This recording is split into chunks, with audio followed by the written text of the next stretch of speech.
Bienvenue sur Gone Digital, le podcast dédié à celles et ceux qui font le web à Lyon.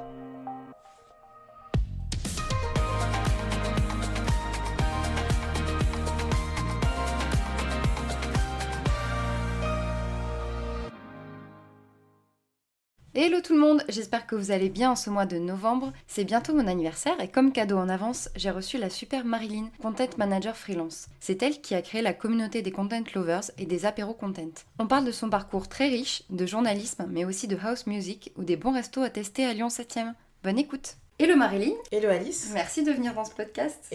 Merci à toi de m'inviter, ça me fait super plaisir. Moi aussi, ça me fait super plaisir de t'avoir. Comment tu vas aujourd'hui ? Ça va très bien. Est-ce que tu viens de Lyon à la base ? C'est ma première question. Non, alors je suis lyonnaise depuis 7 ans, mais à la base je viens de la région parisienne, dans le Val-de-Marne. D'accord. Donc j'ai effectué toute la première partie de mes études à Paris et je suis arrivée à Lyon pour poursuivre un master. Ok, on va en parler après de tes études. Quelle relation est-ce que tu as avec le web ? Alors avec le web, je dirais que j'ai une relation qui est naturelle en fait et qui est logique parce que donc non seulement le web aujourd'hui c'est mon outil de travail, mais c'est aussi mon allié en fait au quotidien, dans le sens où je m'informe sur le web, Ouais. je fais du shopping sur le web, je communique avec mes amis sur le web, enfin voilà. Toutes tes sphères sociales, consommation, En partie, etc. ouais. En fait, c'est ouais. complètement intégré à mon lifestyle, enfin ma vie de tous les jours. Et du coup, je m'imagine pas trop vivre sans. Le web, je trouve que c'est aussi un outil qui est hyper cool pour découvrir plein de choses. Donc si on en maîtrise les usages et qu'on évite un peu les dérives, Ouais. je pense que c'est vraiment un outil qui est super. Et moi, je suis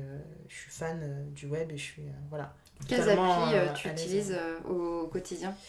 Alors, je suis pas mal sur les réseaux sociaux. Ouais. J'ai un petit chouchou. Sur Instagram ? Donc Instagram, ouais. Ok. J'essaie de temps en temps de faire des petites stories ou prendre des photos et tout. Enfin, c'est pas encore trop ça, mais j'aime bien. Je trouve ça sympa comme réseau. J'adore Twitter aussi. Facebook. Depuis quelques temps, je suis vachement sur LinkedIn. Et j'ai eu un passif où j'étais un peu accro à l'appli Yelp. À l'appli Yelp, d'accord. Voilà. Ok. En fait, c'est une appli qui... Enfin, à la base, c'est un site d'avis. Tu peux donner ton avis sur les commerces, les restos, les bars, tout ça. Et t'étais une Yelpeuse Et j'étais une Yelpeuse élite, ouais. C'est vrai, élite ? Ouais. Ouais, ok, d'accord. Okay. Donc, je testais plein cool. d'adresses. On va voir après tes adresses lyonnaises, j'ai trop hâte de les retrouver. En plus, tu les as classées par catégorie, donc C'est je ça, pense ouais. qu'on va avoir des bonnes adresses, c'est cool. Parlons un peu de tes formations. Tu possèdes un parcours impressionnant. Après le bac, tu es allé à l'ISCOM, puis à la Sorbonne, puis après tu as filé à l'Université du Québec pour finir par l'Université Lumière à Lyon. Est-ce que tu peux nous raconter un peu tout ça ? La singularité, entre guillemets, si je peux parler de singularité de mon parcours, c'est que très tôt, j'ai su ce que je voulais faire. En l'occurrence, je savais que je voulais bosser dans l'écrit, voilà, avec les mots, à peu près depuis la 5e, 4e. Du coup, en fait, j'ai articulé tout mon parcours scolaire et universitaire autour de ça, pour servir cet objectif. Et donc, comme tu t'en doutes, j'ai fait un bac L. Yes, représente. C'est ça, voilà. Et du coup, après le bac L, en fait, j'ai hésité entre deux jobs, celui de conceptrice-rédactrice en agence de pub et celui de journaliste. Je savais pas quoi choisir entre les deux, mais à mon sens, en tout cas, c'était deux métiers qui me permettaient d'exprimer ma créativité à travers l'écriture. Donc du coup, j'ai fait pile ou face. C'est vrai, t'as vraiment fait pile ou face ? J'ai vraiment fait pile ou face, ouais. Excellent. Et, parce que j'hésitais, et du coup, je tombais sur pile ou face, je sais plus. Mais en tout cas, c'était sur métier de concepteur-rédacteur. Ok. Donc du coup, je me suis inscrite à l'ISCOM, donc école de pub. J'étais en filière marketing et publicité. J'y suis restée 2 ans, donc c'était hyper formateur. On a eu des cours de comportement du consommateur, psychosociologie, création publicitaire, marketing stratégique. On avait 2 stages à faire par an. Ah, ça c'est bien. Donc du coup, à 19 ans, quand j'avais fini les 2 ans, j'avais déjà 4 expériences professionnelles à mon actif. Donc du coup, c'était cool. Ça me permettait de vraiment voir si j'aimais ça. Donc après mes 2 années à l'ISCOM, j'avais envie de retourner un peu vers mes premières amours, donc la littérature. Du coup, je suis partie à la Sorbonne Nouvelle en 3e année de licence. Tu dis ça comme si c'était facile d'aller à la Sorbonne, j'aime bien. je pense que non, mais... Okay. Moi c'était mon truc. C'est génial. Donc du coup, j'étais en 3e année donc, de licence de lettres modernes. Okay. Toujours avec un parcours communication pour garder le côté com. année super, super cool. Étude de Marguerite Duras, de son œuvre.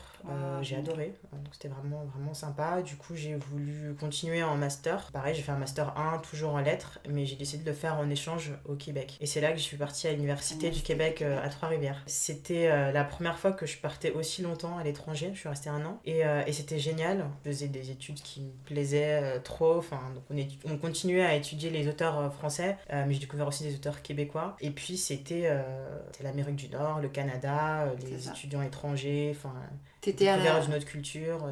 T'étais pas à Montréal, t'étais vraiment à Québec? Non, j'étais à Trois-Rivières en fait, entre Québec et Montréal. Ok, d'accord. C'est pile poil au milieu et du coup, le week-end, j'allais régulièrement. Ouais. Donc c'était vraiment super. Donc j'ai fait mon M1 là-bas. Ensuite, je suis rentrée en France et déjà j'étais un peu blasée parce que c'était. Oui, voilà, c'est le down de. Voilà, c'était ça. C'est États-Unis quoi. Et du coup, je me suis dit que. Canada, comment? Je dis États-Unis, mais non, c'est Canada. Oui. Ça, je me perds. Ça reste l'Amérique du Nord. Donc. Et du coup, quand je suis rentrée, je me suis dit quoi? Je me suis dit que, en fait, j'étais restée sur une petite frustration parce que j'avais fait pile ou face, là, comme je disais, et j'avais envie d'acquérir des compétences journalistiques. Donc je me suis dit, écoute, tu vas faire du journalisme, comme ça au moins tu vas parfaire ta formation édito. Et parallèlement, j'avais adoré mon expérience à l'étranger, donc j'avais envie de repartir. Du coup, j'ai trouvé un master à l'université Lumière Lyon 2.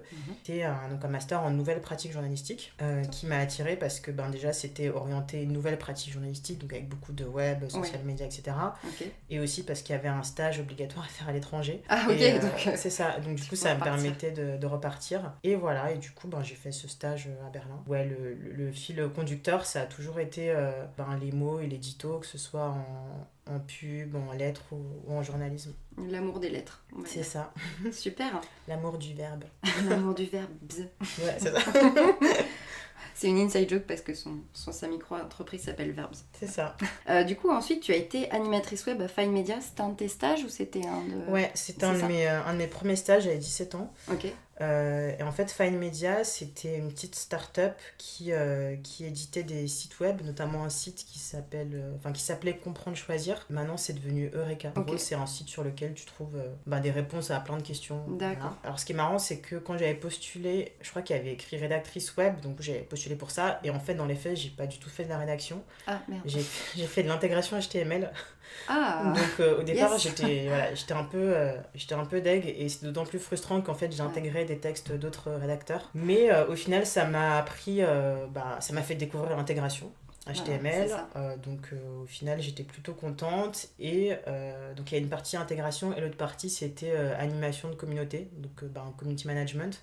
Sauf qu'à l'époque, en 2007, c'était pas trop Facebook et Twitter, c'était plus des forums. Et donc, du coup, on animait la communauté des médias qu'on éditait. Ensuite, tu as été rédactrice web et assistante éditoriale à Plan Créatif, Biznet et Adtatum, c'est ça, à Paris? C'est ça, ouais. Donc, pareil, toujours dans la lignée des stages que je devais faire dans le cadre de mes études à l'ISCOM. Ouais. Donc, j'ai fait un stage chez Plan Créatif Biznet, c'était la branche web d'une agence de com qui s'appelait Plan Créatif. Et en gros, j'ai assisté la responsable éditoriale et je faisais essentiellement de la conception-rédaction et de la rédaction web et de la refonte de site internet, refonte éditoriale. Ok. Donc ça, c'était intéressant. C'est marrant parce que c'est là que j'ai découvert aussi le rush du travail en agence. Ouais. Et ensuite, autre stage, c'était dans une petite agence spécialisée en édito toujours, qui s'appelait Adtatum, où là, j'étais assistante éditoriale, rédactrice web. Je fais un peu de traduction aussi. Et ce qui était trop cool avec cette boîte, c'était que, donc en parallèle de leur activité dans la communication éditoriale, ils éditaient un magazine spécialisé dans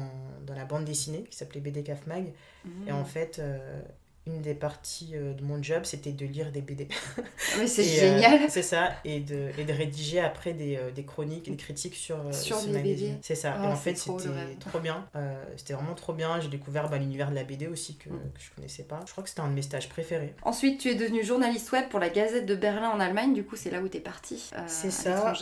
Pendant 5 mois. Exactement. Donc là, c'était à l'époque où j'étais en master de journalisme, inscrite à Lyon du coup. Et donc là aussi, super expérience expérience à l'étranger, découverte de Berlin, qui est une ville que j'adore. Et en fait, dans le cas de la Gazette de Berlin, alors ce qui était cool, c'était qu'on était en totale autonomie. Donc je pouvais faire à peu près ce que je voulais.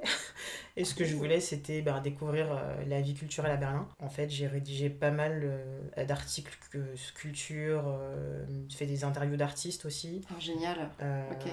Festival de musique, ce genre de choses. Ouais, j'ai interviewé des Chinese men. C'est trop bien. Cool. Ouais. Oh, c'est Et nice. couverture de la Berlinale aussi, le festival de cinéma. Donc vraiment, je me suis bien éclatée en fait Ouais, et ce puis stage. il paraît que Berlin, c'est vraiment une super ville Ouais, culturellement et puis, parlant. culturellement parlant, Ouais. c'est génial quoi. D'accord. Et tu reviens ensuite à Paris pour être journaliste web à Citizen Side, c'est ça? Ouais, c'est ça. Donc pareil, toujours dans le cadre d'un stage, j'ai fait plein de stages.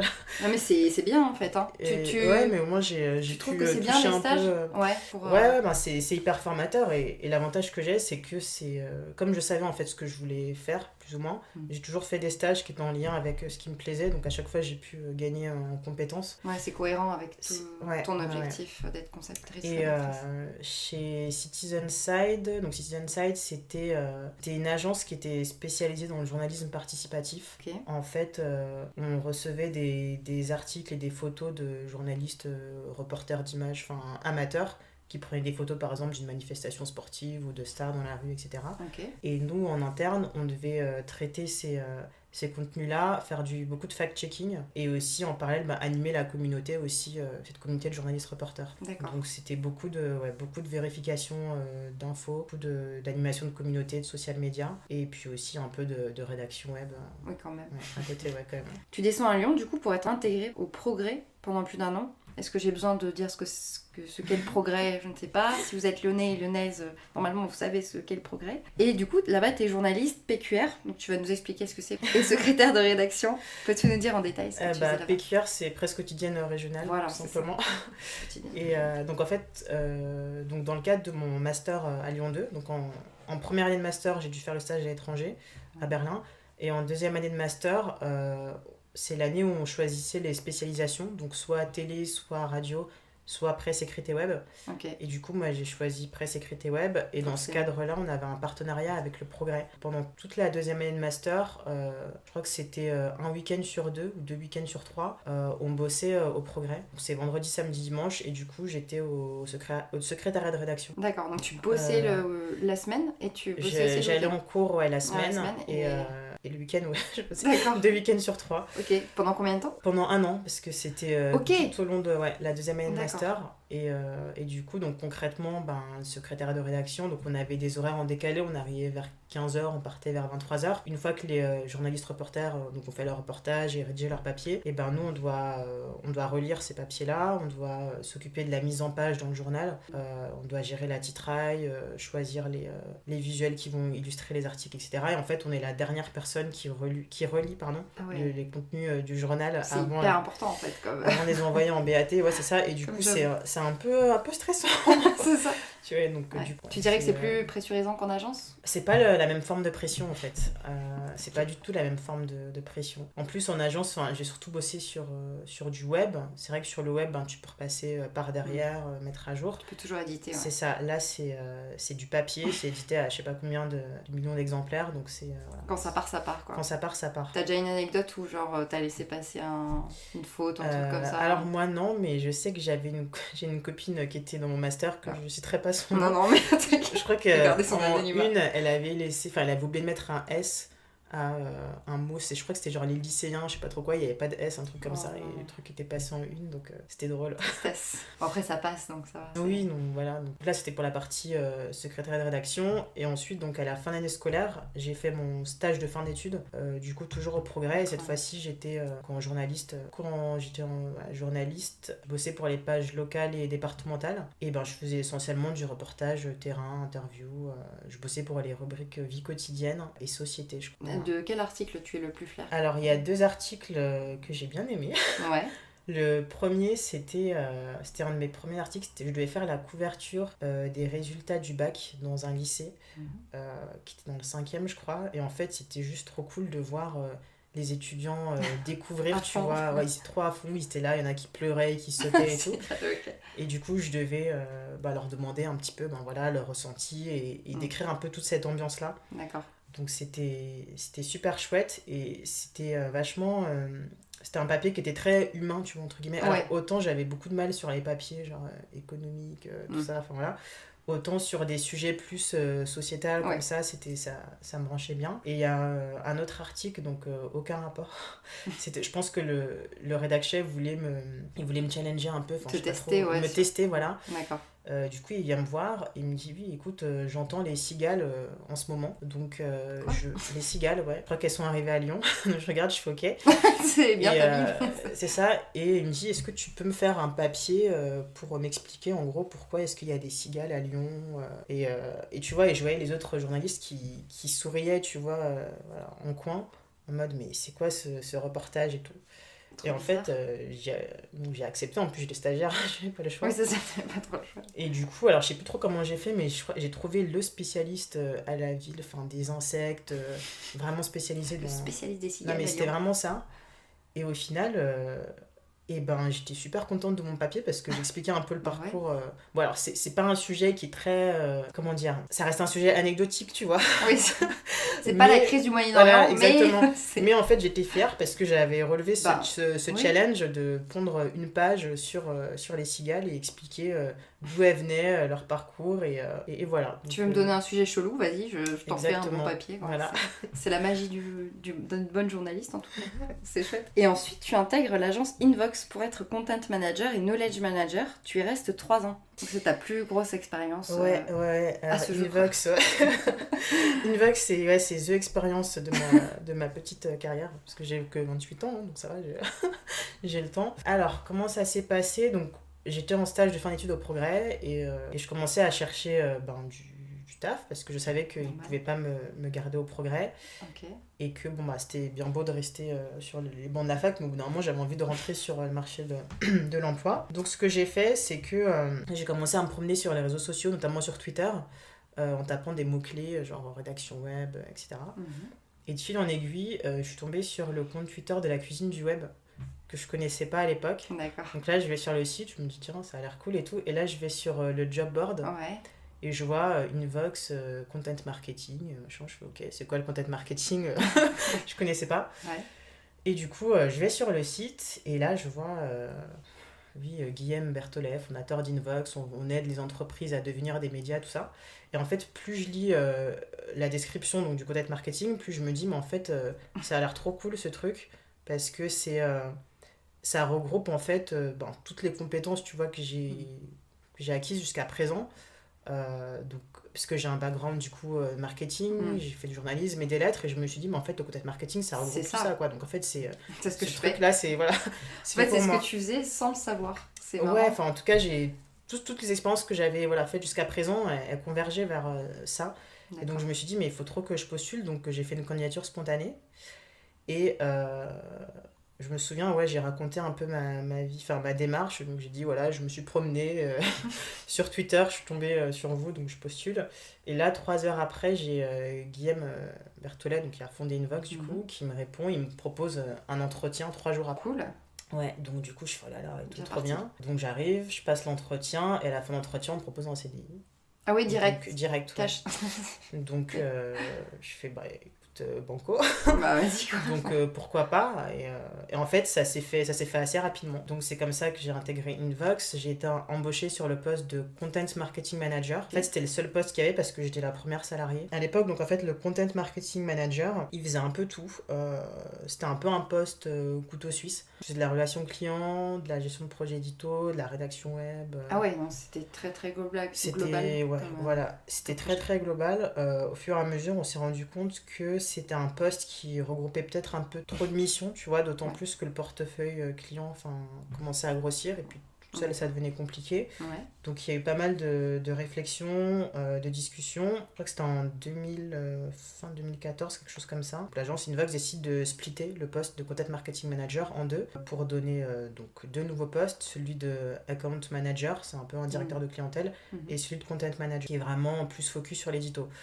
Donc du coup, moi, je me suis tout de suite retournée dans le poste de content manager. Donc j'ai dit, ben voilà, moi, je veux aller vers cette direction-là. Entre-temps, ils ont embauché d'autres personnes et l'équipe s'est étoffée. D'accord. Et donc c'est comme ça que je suis devenue donc, content manager chez Nuvox pendant près de 3 ans. Concrètement, j'avais un portefeuille d'une dizaine de clients pour lesquels je devais gérer et animer des magazines web, des blogs, des newsletters et des e-books. Ok.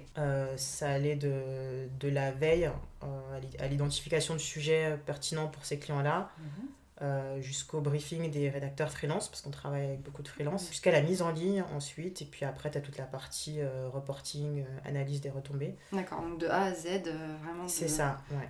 Après, à mon époque, je crois que c'était surtout le compte manager qui gérait la partie reporting, mais depuis, le poste a évolué. Je sais que les content managers actuellement ont toute cette partie, enfin elles ont récupéré toute la partie chiffre. Donc voilà, donc c'était hyper Et pardon, knowledge manager du coup ça c'est quoi comme poste? Donc en fait j'ai été presque 2 ans et demi, presque 3 ans content manager. D'accord. Et en fait, alors je sais pas si c'est parce que c'était ma première boîte ou parce que j'étais en amour du content marketing, mais il y avait beaucoup d'affect en fait avec Invox, donc très vite j'ai eu envie de m'investir un peu plus, et du coup j'ai demandé si je pouvais changer de poste, évoluer et bosser non plus directement pour les clients mais plus pour Invox. D'accord. Donc il y a eu pas mal de discussions, et donc c'est comme ça qu'avec donc Guillaume Berthollet et Sébastien Navison, donc, qui étaient mes deux supérieurs, on a co-construit en fait ce poste-là chez Invox de Knowledge Manager. Ok. Et en fait, il y avait 2 volets dans ce poste-là. Le premier, c'était de valoriser en fait l'expertise d'Invox à l'externe auprès des prospects et des clients. Donc ça passait essentiellement par la gestion du blog d'Invox, des newsletters, de la formation aussi parfois aux clients. Ouais. Donc là, c'était vraiment tourné sur l'interne. Et le deuxième volet, c'était de formaliser en fait les bonnes pratiques en interne chez Invox auprès des collaborateurs. Donc en gros, je vais essayer d'identifier les bonnes et mauvaises pratiques de nos métiers spécifiques, donc tout ce qui était autour du content marketing. Je vais rédiger des process aussi, et en fait centraliser tout ça pour permettre à tous les collaborateurs de bien faire le job, enfin en tout cas avec les pratiques Invox. Et je devais aussi gérer l'onboarding des nouveaux collaborateurs. D'accord. T'étais une base de connaissances d'Invox en fait, c'est toi qui faisais rayonner un peu En fait c'est ça, knowledge manager, c'est gestionnaire des connaissances en fait, donc du coup c'était un peu ça le truc. Je pense que c'est parce que comme j'étais la plus ancienne, je connaissais bien la boîte, ses différentes évolutions. Du coup c'était assez logique que je fasse ça. Que tu fasses ça. C'est intéressant aussi que tu passes d'avoir d'un portefeuille client à juste t'occuper de la boîte entre guillemets, à vraiment se centrer sur l'interne en fait. Ouais, c'était, ça devait être pas mal quand c'était une chouette expérience. Je suis restée sur ce poste 5 ou 6 mois, quelque chose comme ça, Ok. Avant de décider de partir. Ouais. Non pas parce que ça se passait mal, je suis partie en bon terme d'ailleurs avec Invox, mais ça, plus parce que j'avais l'impression que j'étais arrivée au bout de ce que j'avais à faire là-bas et j'avais envie de découvrir autre chose. T'as tout à fait raison. Et c'est comme ça qu'en avril 2017, tu te lances en tant que content manager indépendante. C'est ça. À ton compte. Ouais. C'est cool. Super transition. Ah, t'as vu ça? À force. Oui, donc c'est comme ça qu'en 2017, je me suis lancée à mon compte. Alors, contrairement à pas mal de personnes qui se lancent dans le freelancing, je pense, je l'ai pas du tout fait par opposition au CDI. Oui. Pour moi, c'était pas une fin en soi en fait d'être freelance. C'est juste que, comme je te disais, j'avais envie de nouveaux challenges, de nouvelles choses. J'avais envie de développer des nouvelles compétences et je voyais à travers le freelancing une opportunité de faire ça. En plus, c'était le bon moment. Je m'étais dit, j'ai acquis quand même certaines compétences, je suis jeune, j'ai pas d'enfant, donc au pire, si ça marche pas, c'est pas grave. Ouais, tu te lances et tu verras bien. Je rebondirai. Et je peux dire aussi que chez Invox, en fait, la plupart de mes clients, c'était des startups, des entrepreneurs, donc du coup, j'ai pas mal bossé sur ces thématiques-là et j'ai commencé à y prendre goût.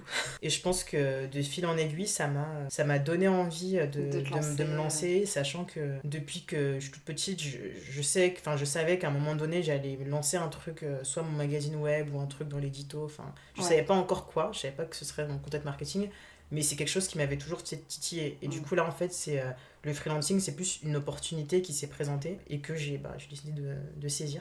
T'as tout à fait raison, c'est trop cool. Et pitch-nous un peu ce que tu fais. Donc c'est Verbs, on disait tout à l'heure, c'est ton agence de content marketing, c'est ton entreprise en tout cas. C'est ça. Et quels sont tes clients? Qu'est-ce que tu fais? Ouais. En gros. Non mais je rigole parce que je me suis entraînée plusieurs fois à pitcher. C'est vrai. L'elevator pitch, tu sais, c'est en 3 minutes, tu pitches. Et parfois, c'est pas évident parce que, surtout dès que tu sors du digital, en fait, les gens ont du mal parfois à comprendre. Je suis sur les internets. Le job de content manager. Donc, en fait, Verbs accompagne les startups et les agences web dans leur content marketing sur 3 volets principaux. Le premier, c'est le volet content management, donc en gros, gestion de projet éditorial, gestion de projet de content marketing. Le deuxième, c'est le volet création de contenu web, donc en ce qui me concerne la rédaction web, donc la rédaction d'articles de blog, de newsletters, d'e-books. Et dans une moindre mesure, le volet formation, parce que ça m'arrive parfois de former des clients sur la rédaction web ou le content marketing. C'est quelque chose que j'aimerais de plus en plus développer, mais pour l'instant, ça vient tout doucement. D'accord, peut-être un peu moins d'opérationnel et plus de formation. Bah, c'est logique dans ton avancée. D'autant qu'en plus, je pense qu'il y a des vrais besoins en fait sur le content management. Tu vois ça, qu'il y a des vrais besoins dans les entreprises et les startups de former les gens à mieux communiquer sur le web. Surtout en fait sur le content marketing, je pense que c'est une discipline qui demande quand même pas mal de compétences. Enfin, c'est assez spécifique. Et je pense que c'est bien d'avoir pu faire de l'opérationnel, de savoir vraiment comment ça se passe en fait, le marché de la rédaction web. Tu dois connaître. Oui. C'est assez spécifique. Ouais. Et du coup, j'ai pu ressentir en discutant avec des clients, tout ça, qui avaient un besoin de formation. Oui. Il y a peut-être un besoin d'évangélisation aussi. Aussi, ouais.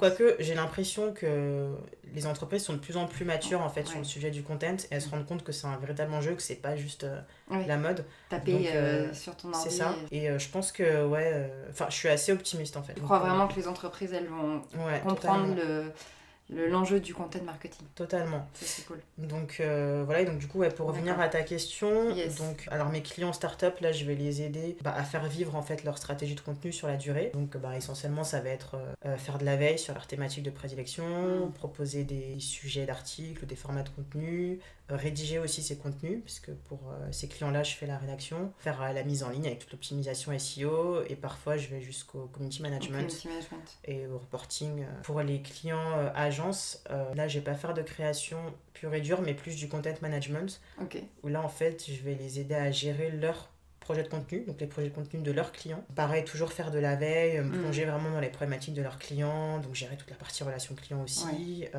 identifier des sujets d'articles. Tu vas faire plus de la stratégie pour les agences que pour les startups finalement. Ouais, plus de la gestion de projet éditorial en fait, je dirais. D'accord. Parce qu'il y a aussi toute la partie identifier des rédacteurs, recruter les rédacteurs, briefer les rédacteurs, gérer les plannings, les allers-retours, tout ça. Donc c'est vraiment de la gestion de projet mais appliquée à l'édito.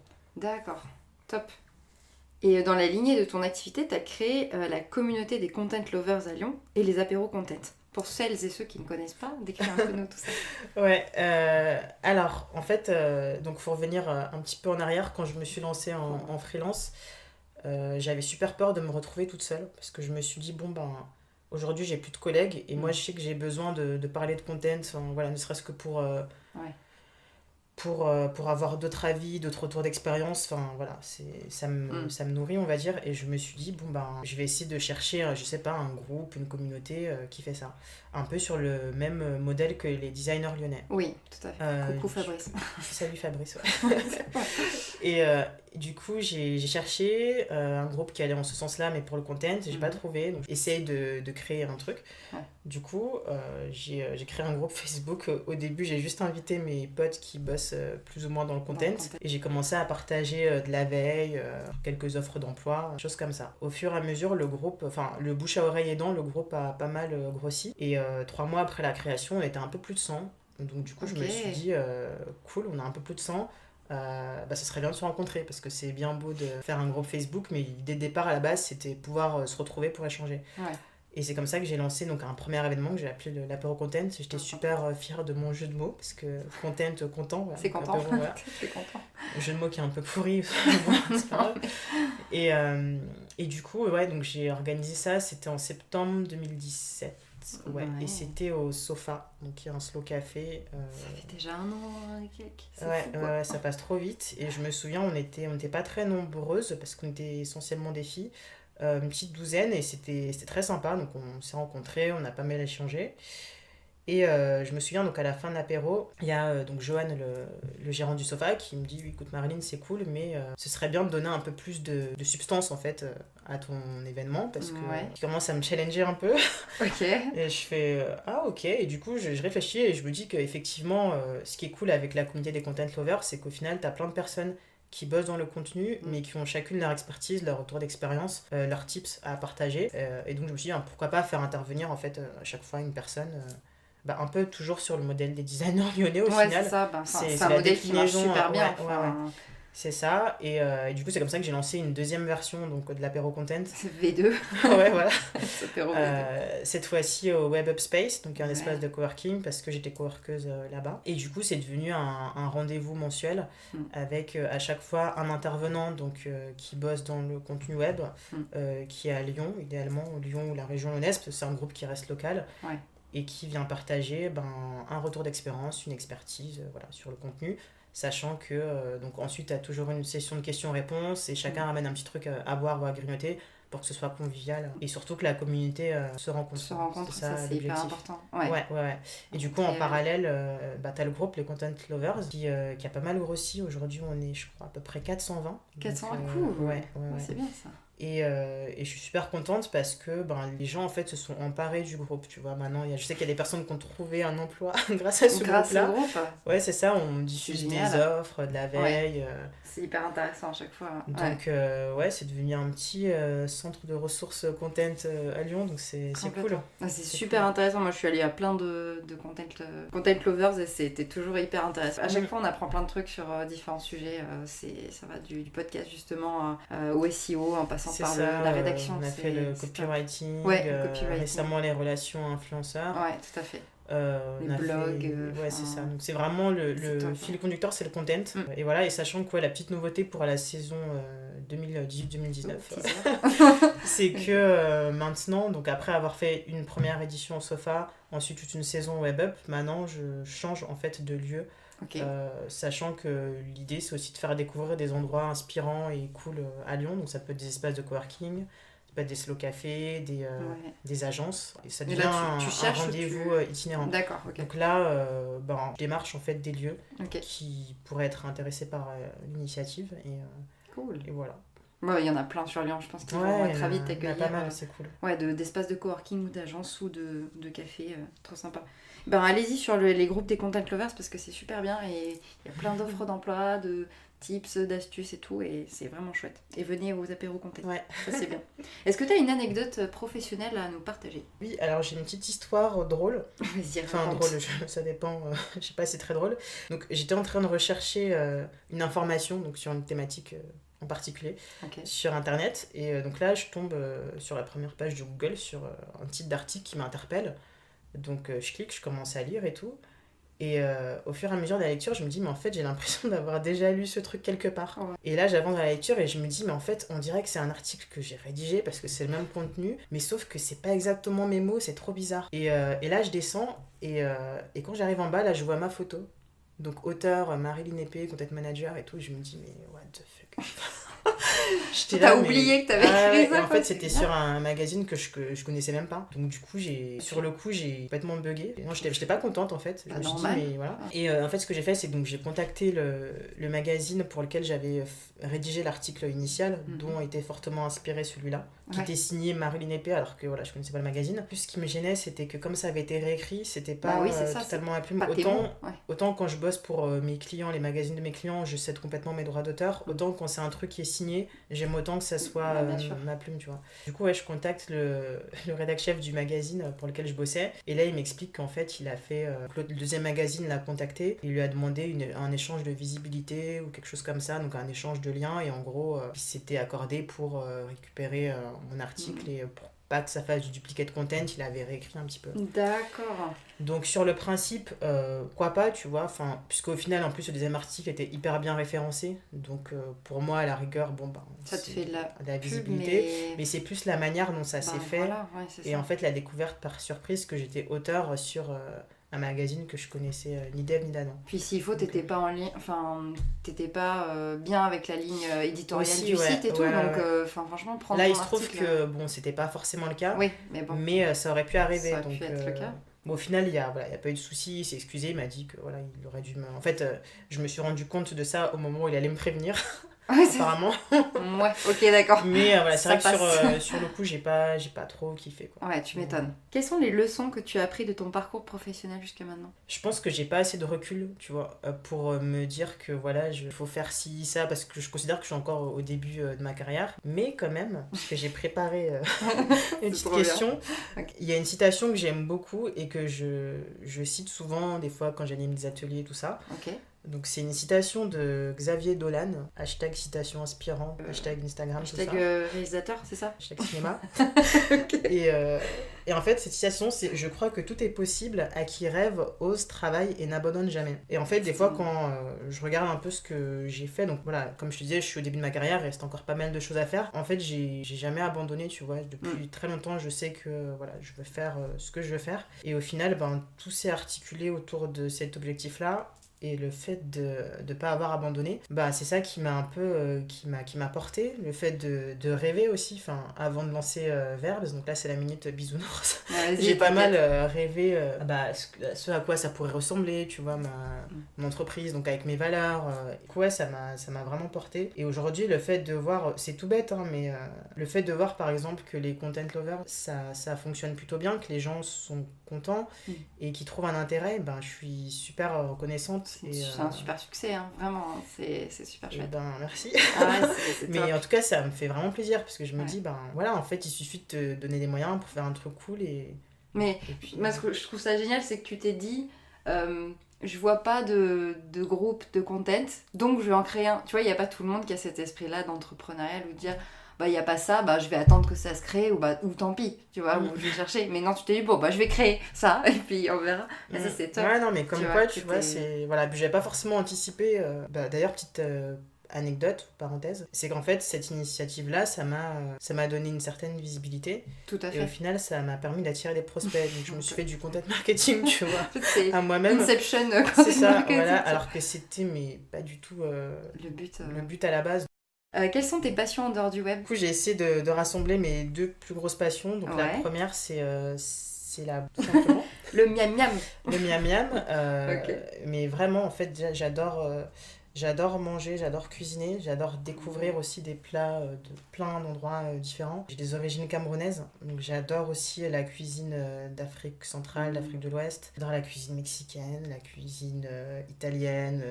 Voilà, j'adore voyager à travers la cuisine. Chose que Yelp m'a permis de C'est faire. ça, j'allais te dire, c'est Voilà. normal que tu sois Découvrir plein de restaurants. Je t'avoue Ouais. que j'ai même hésité à un moment donné, quand je me suis lancée, à me spécialiser en fait dans le secteur food. C'est ça, dans le content culinaire. Exactement. Ouais. Bon, après, il se trouve que j'ai eu d'autres opportunités qui font que voilà, je me suis pas spécialisée là-dedans.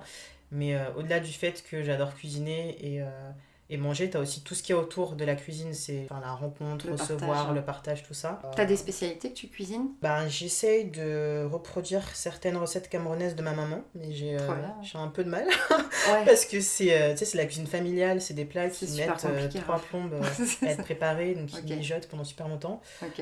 Et autre passion, donc ça n'a aucun rapport, c'est tout ce qui est autour de la culture house, notamment la house music et la house dance. J'ai fait pas mal de danse pendant 15 ans à peu près. Waouh. Ah ouais. Et ouais, donc j'ai fait pas mal de danse hip-hop et après de la house dance qui est Ok. un peu moins connue. C'est en gros la house, tu veux, je crois que c'est né dans les années 80 à peu près, dans des clubs house à Chicago et New York. Et en fait, c'est une danse qui s'inspire de plein d'influences. C'est-à-dire que dans ces clubs-là, tu avais plein de minorités qui se retrouvaient. Donc tu avais les latinos, les afro-américains, les gays, qui chacun ont ramené leur vibe, on va dire. Ouais, c'est ça. Et du coup, dans la house, tu retrouves toutes ces influences-là. Donc tu retrouves les influences du hip-hop des Afro-Américains, des influences latino, Ouais, la communauté gay qui avait développé le walking et le voguing, je sais pas Ouais, si je vois bien. voilà. Ouais. Et en fait, tu retrouves tous ces mouvements-là, pardon, et que tu danses sur de la musique house. Donc c'est pas forcément de la house toum toum toum, genre techno. Je pense que les gens ont beaucoup de préjugés autour de la house. Mais... Ouais, en fait, c'est super varié. Tu vas avoir beaucoup d'inspiration. C'est hyper musical. Les mouvements sont hyper aériens. Beaucoup de mouvements de pieds qui s'inspirent à des claquettes aussi. En fait, c'est vraiment une danse qui est inspirée de plein de trucs. Donc ça, c'est vraiment quelque chose que j'adore. Et forcément, ben, j'adore la musique aussi. Est-ce que tu peux nous donner tes outils fétiches ou des logiciels que tu conseilles? Ouais, alors comme je disais tout à l'heure, je suis pas mal sur les réseaux sociaux pour trouver de l'inspiration en fait, notamment Twitter et Instagram. Dans le cadre de mon job aussi, je fais pas mal de veille. J'utilise Twitter, j'utilise Feedly qui est un agrégateur de flux RSS. Et il y a un outil aussi que j'aime particulièrement, c'est Answer the Public. Answer the Public. Et en fait, c'est un outil qui te permet d'identifier les requêtes les plus tapées par les internautes sur une thématique donnée. Okay. Et du coup, en fait, ça donne une idée de ce qui intéresse les gens, de ce que recherchent les gens. Et autour de ça, tu peux construire des idées de sujets thématiques. D'accord. Donc, assez cool. Après, pour tout ce qui est gestion de projet, je suis très Google Drive. Donc, partager, que ce soit des plannings édito ou des articles, tout simplement. Je trouve que c'est assez pratique. Slack, évidemment. Et depuis pas très longtemps, je bosse avec la suite marketing de HubSpot. Ouais, et qui est top, en fait, parce qu'en fait, tu peux tout faire avec ce truc-là. C'est trop bien. Tu peux créer tes plannings édito, tu peux publier les articles de blog, tu peux analyser les retombées. En fait, le logiciel regroupe tout ce dont tu as besoin pour faire ta stratégie d'inbound et de content marketing. Donc ça centralise tout. Quelles sont tes adresses coup de cœur à Lyon? Alors mes adresses coup de cœur, donc déjà je suis très... T'en as beaucoup, je pense. Ouais. non mais je vais pas toutes les donner. Okay. Je suis très Lyon 7e, addict. Ok. Et très pente addict aussi. Okay. Bas des pentes notamment. C'est pas à côté, mais... C'est pas à côté, mais voilà, ça se concentre essentiellement là. Okay. Alors pour boire un cocktail, mon chouchou c'est le soda. Ouais, j'adore ça. C'est trop bien. Oui. Voilà. Je trouve que les cocktails sont trop bons, l'ambiance un peu tamisée, feutrée, est trop sympa. La programmation musicale aussi est cool. Ouais. Donc pour moi, valeur sûre. Après, pour chiller, j'ai découvert un petit coffee shop qui est trop mignon, pas loin de Guillotière, qui s'appelle le Caova Café. Ils font des pâtisseries qui sont juste trop belles et trop bonnes. Okay. Avec une petite formule lunch sympa. Et en fait, à chaque fois que j'y vais, il n'y a pas énormément de monde. Donc du coup, c'est super sympa. C'est bien pour se poser. C'est bien pour se poser. Toujours pour chiller, il y a le sofa que j'adore, je trouve. Pour manger, je sais pas si c'est une bonne ou une mauvaise nouvelle, mais en fait, j'habite à 5 minutes à pied de la commune. Du coup, j'y vais assez souvent. Ok, d'accord. Et c'est juste trop bien, en fait. C'est juste trop bien. Il y a notamment une des échoppes que j'aime beaucoup, c'est El Pico des Galos. Oui, c'est la cuisine mexicaine. Dans le 7e, toujours, il y a Piment et Citronnelle. Ouais. C'est thaïlandais, si je dis pas de bêtises. Donc, juste à côté, t'as le Cristal qui est un restaurant camerounais, hyper bon, très dépaysant pour le coup quand tu rentres t'es au Cameroun. J'aime beaucoup, j'ai l'impression de manger la nourriture limite que fait ma maman, donc j'aime bien aussi pour rester sur le même continent le Lyon-Dakar, cuisine fusion franco-sénégalaise, donc super sympa. Et enfin pour clubber, l'ambassade dans le 2e arrondissement vers Cordeliers, on a de la chance d'avoir des très bons DJ house en fait là-bas, t'as DJ Manu, DJ Rocco, si voilà tu veux découvrir la house music c'est top. Et en Before, le Mama Shelter, que j'aime bien. Ok, nickel. Merci beaucoup pour tes adresses. De rien. Aller clubber puis manger camerounais, ça va être top. Et pour finir, j'aimerais bien que tu nous parles de quelque chose qui t'a inspiré récemment, qui t'a ému. Alors, plusieurs choses. Ouais. Alors, j'ai lu un livre récemment qui m'a interpellée. En fait, c'est Quoi tout va s'effondrer. Enfin, en ce moment, on parle pas mal de... tu sais, t'as la marche du climat, voilà, on parle du réchauffement climatique, développement durable, etc. C'est vrai que c'était des sujets auxquels j'étais plus ou moins sensible, mais plutôt moins que plus. Enfin, je voyais ça de très loin, tu vois. Et en fait, il se trouve que la vie a fait que j'ai rencontré des personnes qui étaient plus engagées que moi sur ces thématiques-là. J'ai notamment un pote qui a cofondé une asso à Lyon qui est très engagée dans la consommation durable. C'est quoi comme asso ? iBoycott, ça s'appelle. iBoycott, ouais. Du coup, voilà, il m'a pas mal parlé un peu de ce que ça impliquait. Et un autre pote qui m'a fait découvrir ce livre-là. Et c'est vrai que quand je l'ai lu, j'ai été un peu dans le mal. Voilà. Oui, tu te sens pas très bien. Je me suis pas sentie très bien. Je me suis dit, je le savais plus ou moins, tu vois, ce qui se passait, mais peut-être que j'essaie de me voiler un peu la face. Et en fait, c'est le genre de lecture qui te secoue un peu et tu te dis, bon, en fait, c'est pas cool ce qu'on fait, quoi. C'est genre vraiment pas cool du tout. Et peut-être qu'à un moment donné, il va falloir faire les bons choix, se remettre en question nos habitudes de conso, nos usages, tout ça. Donc voilà, je dirais que ça m'a interpellée. Aujourd'hui, j'ai pas changé grand chose dans mes habitudes de consommation. formation, mais on va dire que c'est une réflexion qui est en cours. Parce que j'ai besoin de... Voilà, c'est pas genre je lis un livre et tout de suite je change du jour au lendemain. Oui, tu te mets au zéro déchet le lendemain. Voilà, je pense que voilà, c'est chacun à sa façon, à son rythme va changer. Mais disons que ça m'a interpellée, ça m'a un peu mis mal à l'aise. Voilà, ce livre-là, il s'appelle Pourquoi tout va s'effondrer. C'est Marie-Cécile, dans un des derniers podcasts qui parlait de Marie-Cécile Paccard, qui parlait de collapsologie. Si jamais tu as l'occasion de discuter avec elle, je pense qu'elle pourra t'en dire un paquet là-dessus. À l'occasion, carrément. En podcast, j'adore les podcasts du studio Nouvelle Écoute, notamment deux. T'as Bouffon, qui parle de bouffe. Et t'as La Poudre qui est, La Poudre, c'est top aussi, qui est trop bien. En plus, j'adore la voix de Lorraine Bastide. Chaque fois tu découvres, je trouve que c'est hyper inspirant en fait d'entendre des femmes découvrir leur parcours. Enfin, tu peux plus ou moins t'identifier, tu les découvres sous un nouvel angle, tu vois, plus intimiste. Puis j'aime bien aussi ce côté intimiste que t'as avec le podcast, t'as juste la voix. Enfin, tout à fait. Voilà. Donc, belle découverte des derniers mois. Je te conseille le plan culinaire. Qui est super bien. J'adore le titre, il est trop drôle. J'ai eu peur au début. C'est ça, je te conseille. Non, mais ce podcast est vraiment cool, c'est sur la bouffe, justement. D'accord, ça va te plaire. Et ben, je note, c'est parfait. En chaîne YouTube, il y a une chaîne que j'ai découverte, pareil, cette année, là, c'est la chaîne Colors. Et en fait, donc, ils te font découvrir des artistes de plein d'univers différents qui chantent, en fait, en acoustique sur un fond coloré. Donc, à n'importe quelle couleur. J'ai découvert plein d'artistes cool. Comme ça. Sympa. Et enfin, donc récemment, je crois que ça fait même pas un mois, il y a une nouvelle association qui a été lancée, une asso qui s'appelle Contenu. Oui. Donc Kontnu, et qui a été fondée par des professionnels qui bossent dans le contenu depuis assez longtemps. Enfin, pas attendu que le content marketing ce soit à la mode pour bosser là-dedans. D'accord. Quand j'ai lu, je sais pas si c'était un manifeste qu'ils avaient rédigé ou en tout cas des articles donc de cette team en fait de professionnels de contenu. Et quand j'ai lu en fait limite j'étais émue, tu vois, parce que je me suis dit que en fait ils étaient portés par cette envie de remettre du sens en fait dans le content et peut-être du postulat que en tant que professionnel des contenus on a aussi notre rôle à jouer en fait dans tout ce mouvement qui voilà de plus en plus généralisé, l'urgence tu vois de remettre du sens dans ce qu'on fait et en fait ça m'a vachement parlé. Donc voilà, je vais suivre de près ce projet, mais en tout cas, quand j'ai vu qu'une telle asso se lançait, je t'avoue que j'étais super contente. Le livre Pourquoi tout va s'effondrer, le podcast Nouvelles Écoutes avec Bouffon et La Poudre, la chaîne YouTube Colors et l'asso Compte. C'est ça. Ça fait pas mal d'inspiration.